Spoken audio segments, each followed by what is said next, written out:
अब देखिए यहाँ इस्लाम को जानने वाले फैज साहब है, रिजवी साहब है, इन दोनों ने कह दिया कि विज्ञान और देखिए अपनी चीज़ें, इंटरनल पावर या फिर अपना विश्वास, फेथ, वो एक अलग चीज़ है, लेकिन झाड़ू और तेल बेचकर लोग अपना पेट चला सकते हैं, धंधा चला सकते हैं, लोगों को ठीक नहीं कर सकते। तो इसमें इनको पाखंड नजर आया।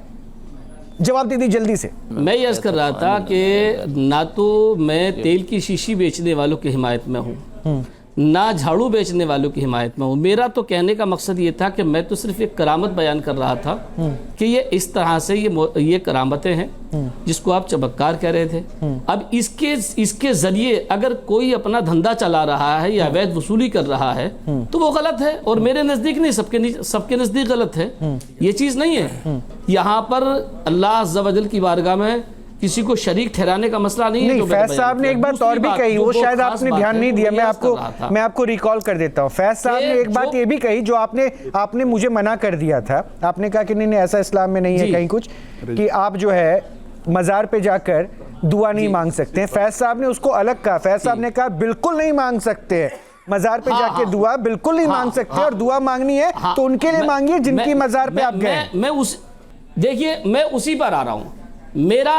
मेरा अपना मानना नहीं बल्कि ये इस्लाम है और अकीदा है। फैज साहब से मेरी गुजारिश है मुअद्दिबाना कि इस चीज़ को बहुत संजीदगी के साथ सोचें कि जो अल्लाह का वली है, वाकई अगर अल्लाह का वली है, अल्लाह का मकबूल बंदा है, तो हमारा मानना ये है, और उलमाए किराम ने इस चीज़ को लिखा है, और के को वहां पर अल्लाह की रहमत होती है, अल्लाह की रहमत बरसती है। अल्लाह अपने इस मकबूल बंदे के सदक़े में हमारी दुआओं को सुनेगा। उन्होंने जवाब दे दिया। बोल दीजिए यामीन साहब, सुनिए एक चीज अभी दे रहा हूं, अभी दे रहा हूं। दुआ मांगनी है कि उनके वसीले से दुआ मांगनी है, बंदे के सदक़े में उनकी दुआओं को सुनेगा। बिल्कुल, और कुरान कहता है या अय्युहल्लज़ीना आमनुत्तक़ुल्लाह व कूनू माअस सादिक़ीन,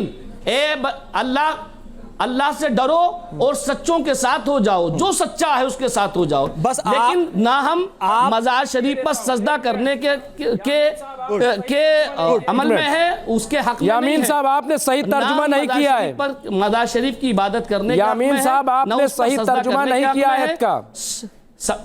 आपने आयत का सही तर्जुमा नहीं किया है। ईमान वालो, ऐ ईमान वालो तकवा इख्तियार करो।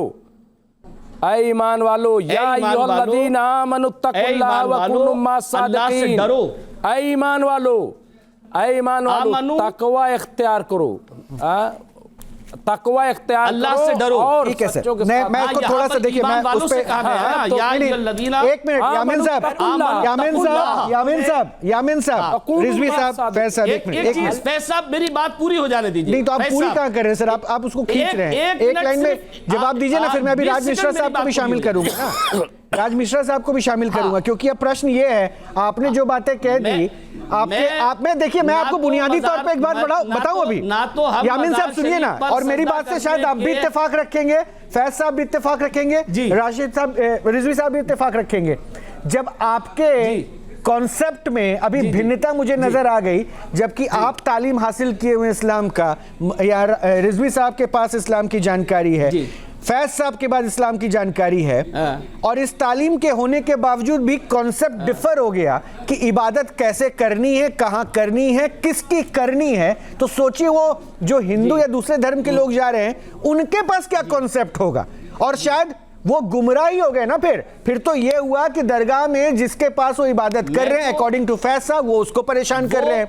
आपके हिसाब से फिर उनकी इबादत सही जगह पहुंच भी नहीं पाएगी। तो दरगाह पे कोई कॉन्सेप्ट क्यों नहीं क्लियर किया? इसकी जिम्मेदारी किसकी होगी? अब रुक जाइए सर, रुक जाइए।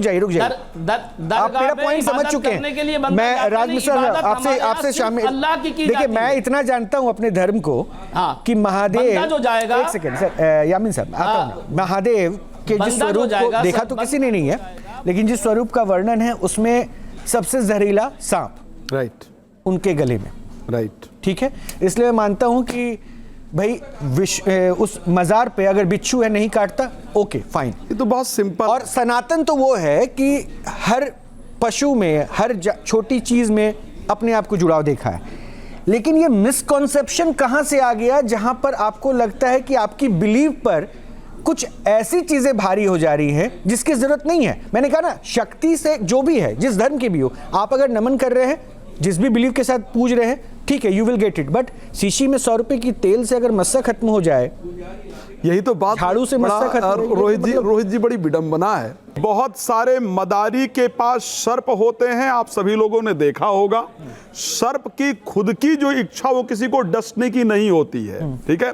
हमारे गांव में बहुत सर्प पाए जाते हैं, बहुत बिच्छू, हमारे घरों के अंदर बिच्छू पाए जाते हैं, पर प्रत्येक बिच्छू डंक मारने की या डसने की वो नहीं रखता है। बहुत सारे मदारियों के पास सर्प होते हैं, आप उनको गले के अंदर लपेट लीजिए और वो डसते बसते नहीं हैं। इस प्रकार किसी बिच्छू को बंद करके रखना और मदारी की तरह एक खेल दिखाना कि साहब ये लो हाथ में और ये नहीं डसेगा, ये परिस्थिति मेरे हिसाब से इसका रिजवी ने भी विरोध किया। मैं एक बात और किया उन्होंने।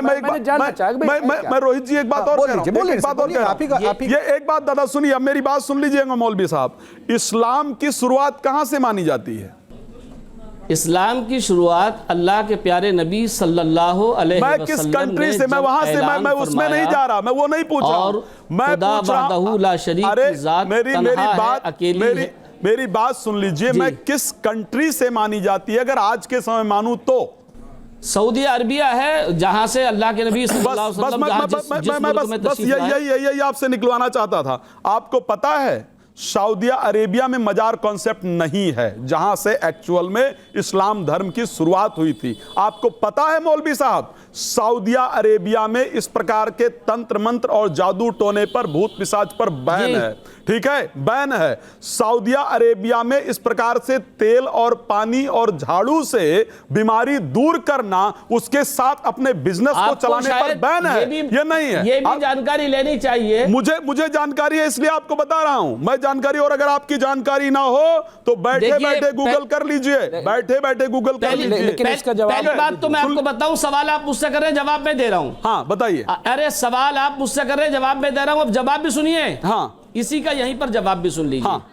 ना तो मैं किसी दरगाह का मुजाबिर हूं, अरे फिर मैं किसी दरगाह की मैं बात ही नहीं कर रहा ना, मैं कह रहा हूं जो आप कर रहे हो, एक चीज समझ लीजिए, ताकि मैं अपनी आमदनी के ताल्लुक से बात कर रहा हूं। के अंतर्गत हो मैं एक सकता है क्योंकि आप जैसे लोगों को कानून का डर नहीं है। सुनिए, ये सिर्फ भारतवर्ष के अंदर ऐसे पाखंड हो सकता है जहां से इस्लाम की शुरुआत हुई है, जब वहां इस प्रकार के पाखंड की इजाजत नहीं है। क्या वहां का कुरान झूठा है?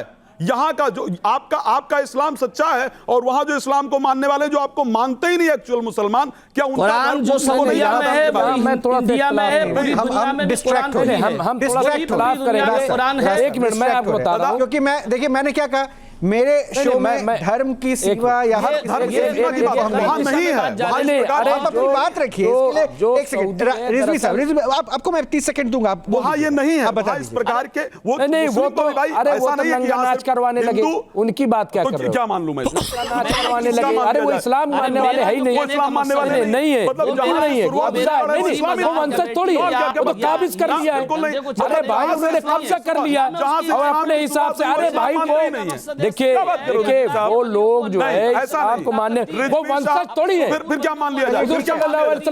ठीक है मिश्रा जी, बहुत बहुत शुक्रिया। मिश्रा जी बहुत बहुत शुक्रिया, रिजवी साहब बहुत बहुत शुक्रिया, यामीन जी आपका भी शुक्रिया, फैज साहब आपका भी शुक्रिया।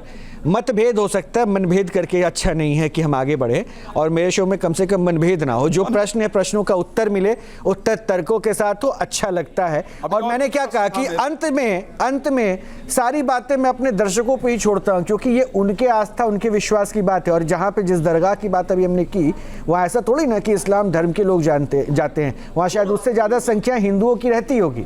इसलिए अगर आपके पास कोई प्रश्न ऐसे रह गए जिसका जवाब आपको नहीं मिल पाया, तो ये आपके लिए जानना जरूरी था कि इस्लाम क्या कहता है, दरगाहों का कॉन्सेप्ट क्या है। और दरगाहों के कॉन्सेप्ट या आपकी इबादत की बात भी ठीक है, लेकिन क्या जो 100 रुपए की तेल की शीशी बाहर में आप खरीद के ला रहे हैं, उससे आप पे इतनी निस्बत हो जाएगी कि भाई आपके कष्ट दूर हो जाए? तो फिर सोचिए, घर में झाड़ू से आप कचड़े बाहर निकाल सकते हैं, लेकिन शरीर में आए मस्से को अगर निकाल पाते तो फिर सोचिए, फिर ये मेडिकल साइंस और इन सब की क्या ज़रूरत है? फिर सोचिए, फिर डॉक्टर्स के पास क्यों जा रहे हैं? फिर सोचिए। लेकिन देखिए, वहाँ बैठे लोग भी बीमार पड़ते हैं, उनको भी दिक्कतें होती हैं, और अंत में डॉक्टर के पास वो भी जाते हैं। फरियाद कीजिए ना, दुआ कीजिए, लेकिन अपना ख्याल रखिए, पाखंड से बचिए, ये हमारी कोशिश है, यही उद्देश्य है। ध्यान रखिएगा। नमस्कार, बहुत बहुत शुक्रिया।